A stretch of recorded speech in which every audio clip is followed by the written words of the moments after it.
Good afternoon, students. Today we are going to see the last part of this lesson, the call of the soil by Venkat Iyer. I hope you have seen my previous videos on the same topic, on the same chapter, so I am not going back. You could watch the all videos from the beginning of this lesson. So I am going to start the next paragraph on page number 30. As he went on reminiscing about the rice, we gently guided him back to the reason for our visit, the kasbai seeds.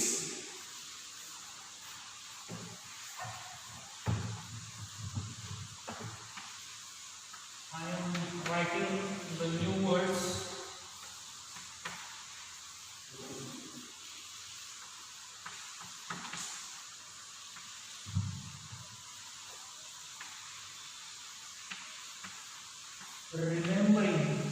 Reminiscing means remembering a story about a past event. भूतकाळातील गोष्टी आठवत राहणे. So the person Devu Handa, a writer, had met Devu Handa and he had inquired about kasbai seeds, but Devu Handa, he was just remembering his past. लेखक आणि लेखकाचा एक मित्र देवू खंडा नावाच्या एका व्यक्तीला भेटलेले असतात कसबाई या भाताच्या बियाण्याबद्दल चौकशी करण्यासाठी. परंतु तो देवखंडा नावाचा व्यक्ती रेमिनिसिंग म्हणजे तो त्याचा भूतकाळासारखा आठवत असतो, भूतकाळाबद्दलच तो चर्चा करत असतो. We gently guided him back to the reason for our visit. सारखा स्वतःच्या भूतकाळाबद्दल बोलत असतो आणि लेखक ते त्याला परत परत सांगत असतात की ते कशासाठी त्याला भेटायला आलेले आहेत, त्याला आठवण करून देत असतात. द कसबाई सीड्स, कसबाई या बियाण्याबद्दल त्यांनी त्या देवखंडा नावाच्या व्यक्तीची भेट घेतलेली असते. He was sure that there was not a single villager in his area who would have the seeds of kasbai. त्याची पूर्ण खात्री असते की त्याच्या गावाच्या आसपास असणाऱ्या गावामध्ये आणि त्याच्या स्वतःच्या गावामध्ये सुद्धा कोणाकडेही कसबाई हे बियाणं मिळणार नाही. कसबाई seeds.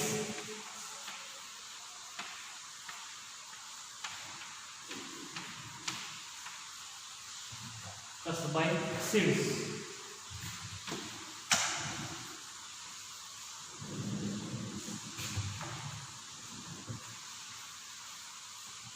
According to him, the only people who still grew it were the Adivasis in a hamlet at the foothills of the mountains in the next village, Asarwadi.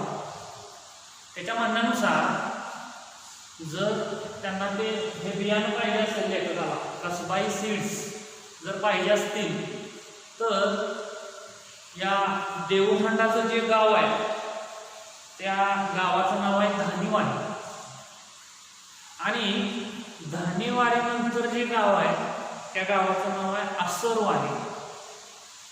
असरवाडी हे गाव एका पर्वतरांगेच्या पायथ्याशी आहे. At the foothills of the mountains in the next village, Asarwadi. आसरवाडी या गावाजवळच्या पर्वतरांगा डोंगर रांगा आहेत. त्या डोंगर रांगांमध्ये काही आदिवासी राहतात त्या डोंगर रांगांच्या पायथ्याशी, आणि त्या आदिवासींकडं ते बियाणं मिळू शकतं कसबाई, इतर कोणाकडेही ते मिळणार नाही. We bid farewell to Devuhanda, who lovingly blessed us and said, Mahalakshmi, the local goddess, will give you the seeds of Kasbai. लेखक आणि लेखकाचा सहकारी त्या देवहंडाचा प्रेमाचा निरोप घेतात आणि तो सुद्धा त्यांना शुभेच्छा देतो.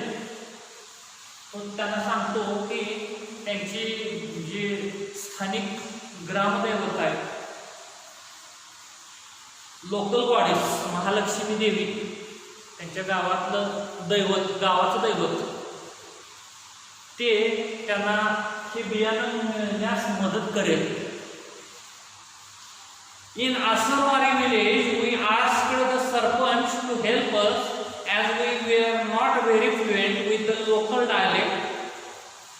त्या आसरवारी गावामध्ये पोहोचल्यानंतर ते पहिल्यांदा सरपंच, त्या गावचा सरपंच, त्याला ते भेटतात आणि त्या सरपंचाला विनंती करतात की त्याने मार्गदर्शन करावं की हे बियाणं कोठे मिळेल. त्याचबरोबर तिथली जी स्थानिक भाषा असते, बोलीभाषा, आसरवारी या गावाच्या आसपास बोलली जाणारी भाषा, आदिवासी लोक जी भाषा बोलतात ती भाषा लेखक किंवा लेखकाचा मित्र कोणालाच येत नसते आणि म्हणून त्यांना एक गाईड हवा असतो. ही सेंट हिज असिस्टंट जीवन. ते सरपंच काय करतात तर त्यांचा असिस्टंट, त्यांचा सहकारी लेखकासोबत पाठवून देतात. With us into the hills. आणि मग ते डोंगराच्या दिशेनं चालायला सुरुवात करतात. त्या आसरवारीमधून त्या डोंगराच्या पायथ्याशी असणाऱ्या छोट्या छोट्या ज्या वाड्या असतात किंवा आपण ज्याला आदिवासी पाडे म्हणतो, त्या पाड्यांच्या दिशेनं त्यांचा प्रवास सुरू होतो, चालत प्रवास सुरू होतो, कारण रस्ताच नसतो. After a half an hour walk through thick vegetation,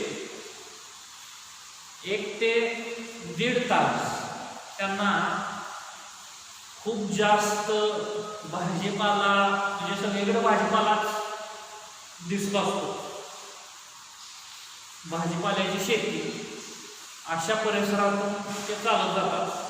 crossing numerous streams and ditches and scrambling over rocks and gravel.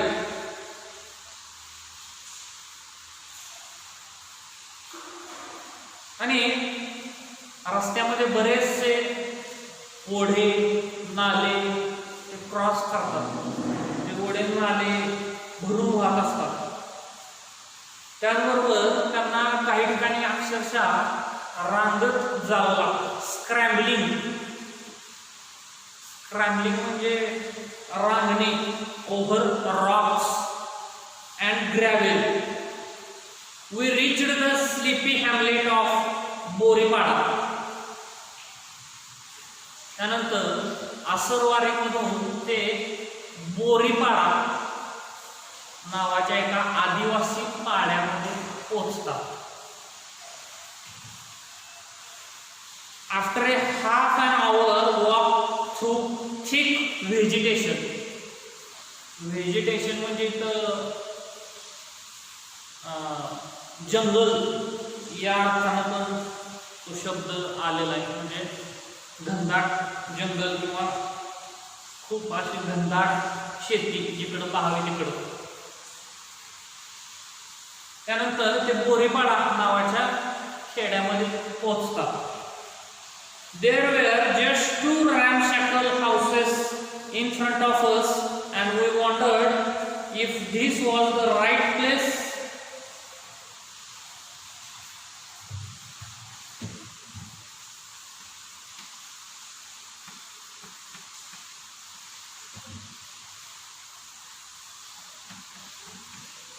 Ramshackle means in a state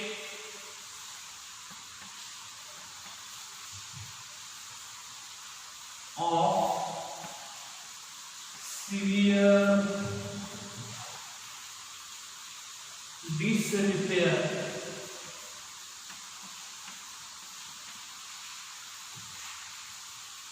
म्हणजे त्या घराची अशी अवस्था असते की ते घर लवकरात लवकर दुरुस्त करावं लागणार किंवा ते घर कधी कोसळेल ते सांगता येत नसते, अशी त्या घराची अवस्था मोडकळीला आलेलं असतं ते घर.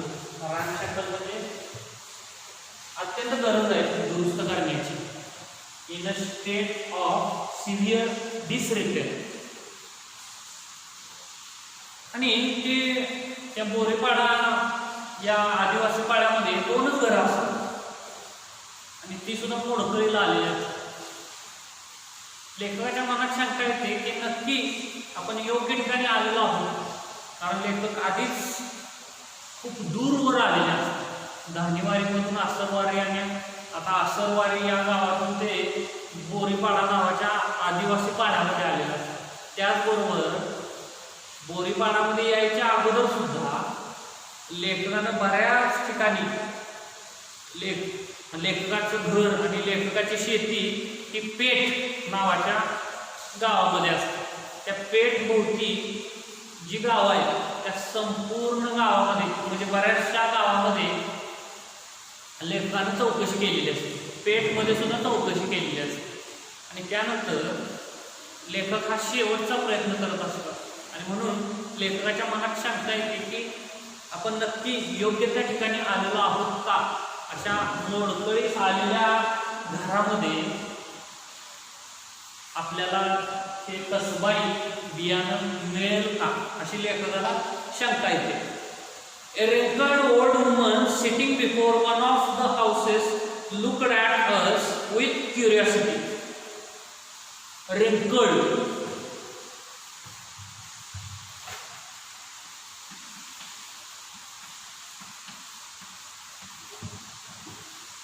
Wrinkled means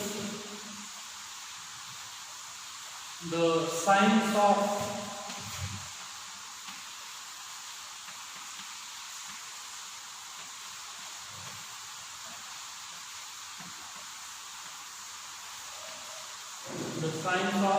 ओल्ड एज म्हणजे चेहऱ्यावरच्या सुरकुत्या.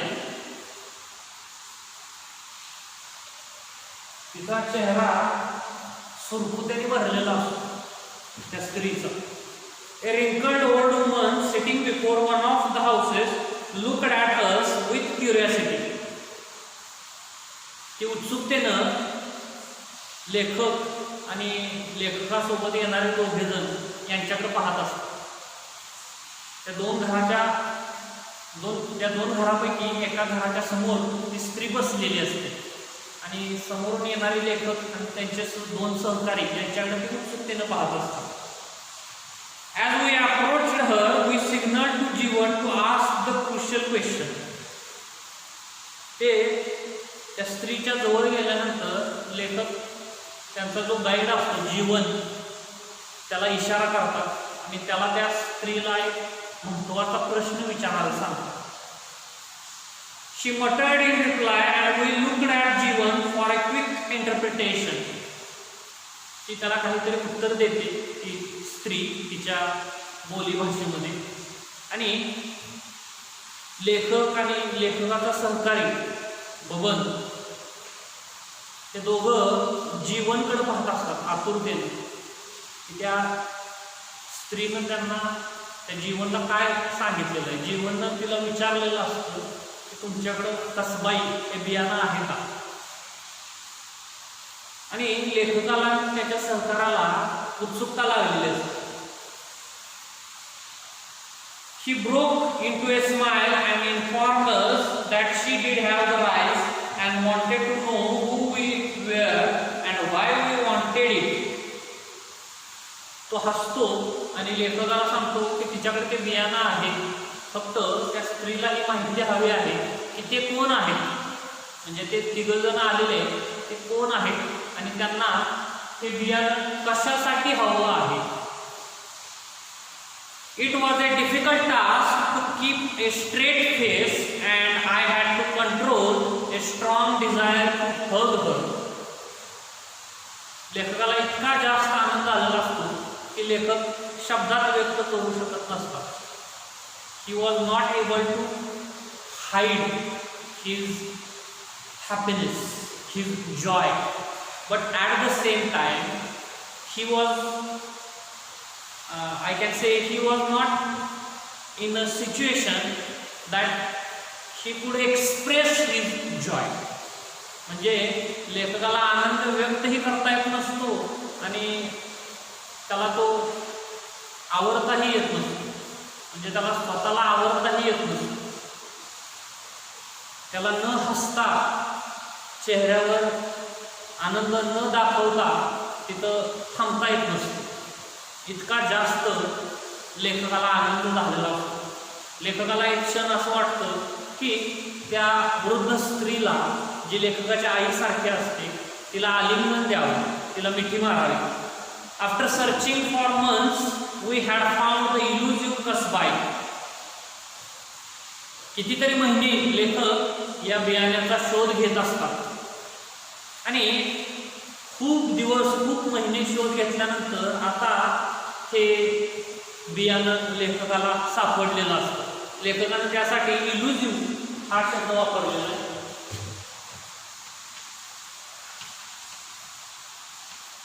इल्युजिव्ह means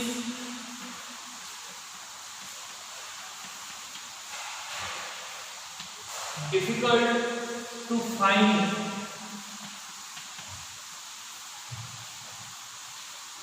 or difficult to find or achieve.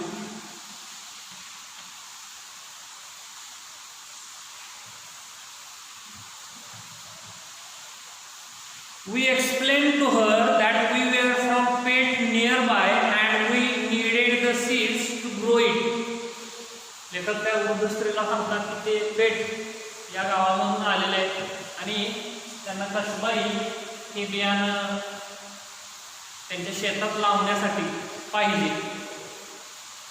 त्यांना ते बियाणं त्यांच्या शेतामध्ये पिकवायचं आहे, त्याचं पीक घ्यायचं आहे आणि त्यासाठी ते बियाणं त्यांना पाहिजे.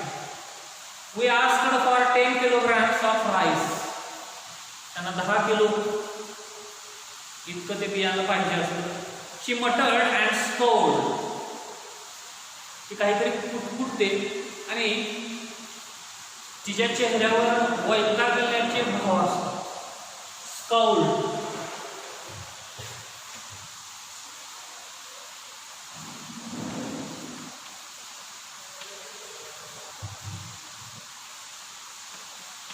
Expression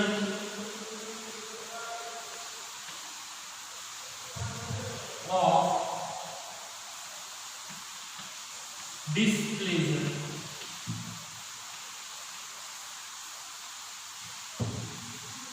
Expression of displeasure. Jeevan interpreted that she had never heard of Pet village. तिनं पेट या गावाचं नाव सुद्धा ऐकलेलं नसतं. And also did not have a weighing scale. आणि त्याचबरोबर तिच्याकडे वजन काटा सुद्धा नसतो आणि म्हणून ती वैतागलेली असते. कारण लेखकाला फक्त 10 किलो एवढंच बियाणं पाहिजे असतं, तांदूळ पाहिजे असतात. She was willing to give the seeds only in baskets.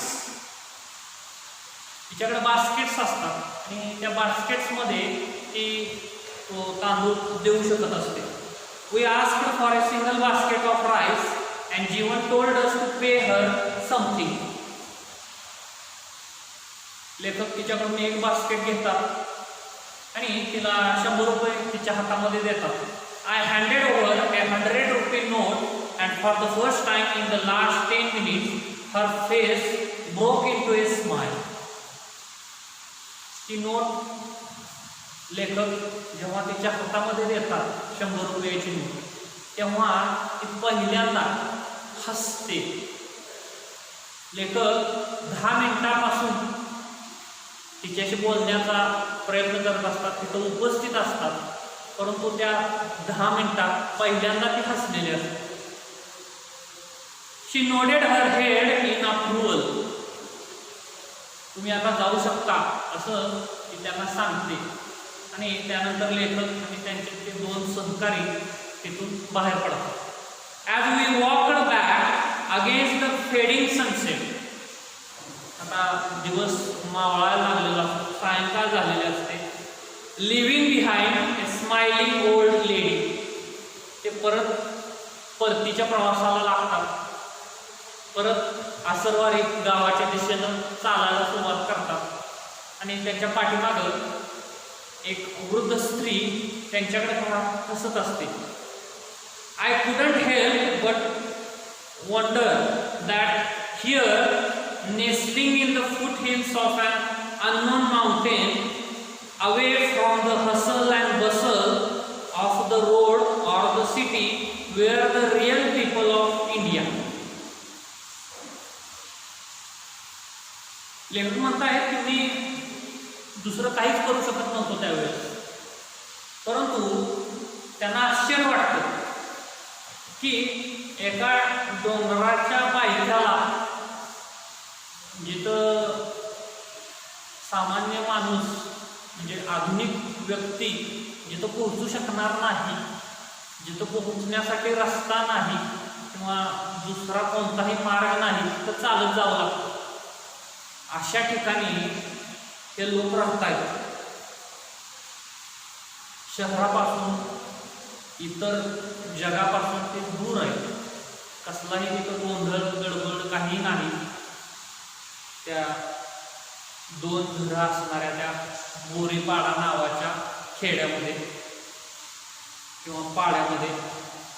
So they were the real people of India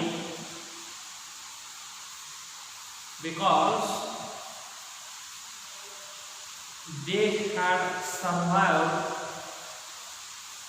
the tradition of India. They had survived the culture of India.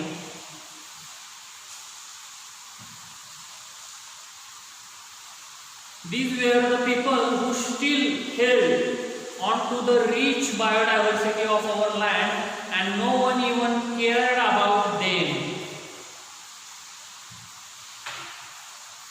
त्यांनी आपली संस्कृती, आपल्या परंपरा त्या जपलेल्या असतात.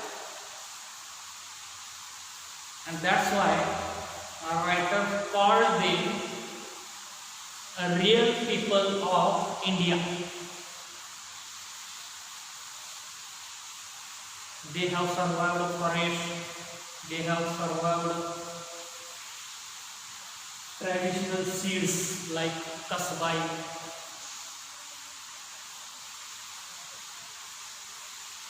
One more thing is they are rich with biodiversity. त्यांच्याकडं म्हणजे जंगल त्यांच्यामुळे वाचलेलं असतं त्या लोकांच्याकडे. आणि त्यांची कोणीच काळजी घेत नाही. त्यांच्याबद्दल कोणाला चिंता वाटत नाही. त्यांना राहायला व्यवस्थित घर नाही. त्यांच्या गावी जायला, ते जिथं राहतात तिथं जायला रस्ते नाहीत, दुसरा कोणताही मार्ग नाही. परंतु तरी सुद्धा ते लोक आनंदी आहेत. They had never heard of hybrids. त्याने हायब्रिड हा शब्द ऐकलेला असतो. फर्टिलायझर्स म्हणजे खतं म्हणजे काय त्यांना माहीतच नाही. ऑर पेस्टिसाइड्स म्हणजे कीटकनाशक, याबद्दल सुद्धा त्यांना काही माहिती नाही. जे देशी बियाणं आहे तेच ते त्यांच्या शेतामध्ये पिकवतात. त्यातून जे काही उत्पन्न मिळेल या देशी बियाण्यांपासून ते खातात आणि अशाच पद्धतीने ते आयुष्य जगतात.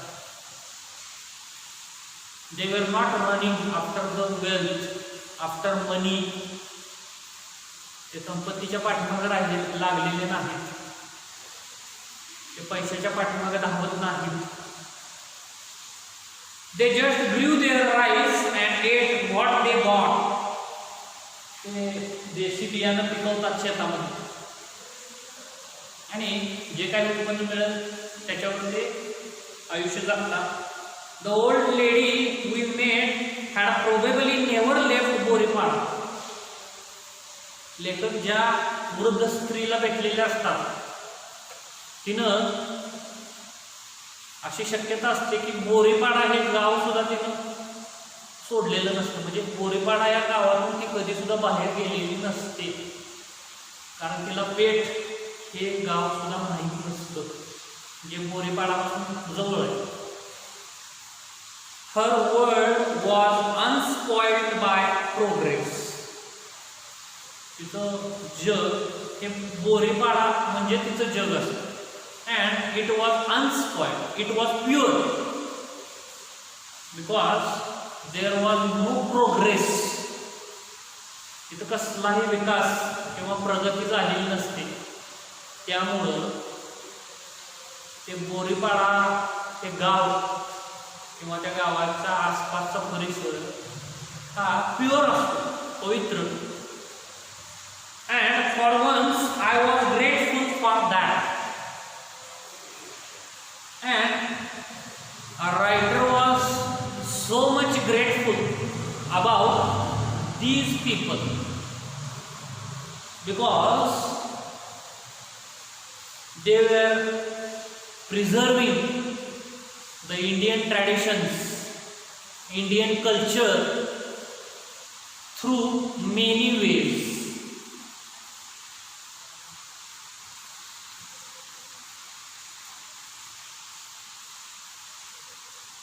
अशा पद्धतीनं लेखक हे सांगण्याचा प्रयत्न करत आहे की जे भारतामध्ये आदिवासी लोक आहेत तेच खरे भारतीय आहेत, कारण ते देशी बियाणं वापरतात, फर्टिलायझर्स वापरत नाहीत, पेस्टिसाइड्स वापरत नाहीत, ते कसल्याही विकासापासून प्रगतीपासून वंचित आहेत, तरी सुद्धा ते समाधानी आहेत. But we civilized people, we are running after the wealth, we are making development in our city, but at the same time we are cutting trees for the urbanization. So who is real? They are real because they are protecting the biodiversity, they are protecting the forest. खरे लोक कोण आहेत? आपण विकासासाठी झाडं तोडतो, आपण आता सगळीकडं कॉन्क्रीटचे रस्ते बनवायला लागलेलो आहोत, पावसाचं पाणी पडलेलं जमिनीमध्ये मुरतच नाही, ते नदी वाटे ओढ्या वाटे समुद्रामध्ये जातो आहोत. अशा पद्धतीनं आपण निसर्गाच्या आतोनात हानी करत आहोत. परंतु ते लोक जे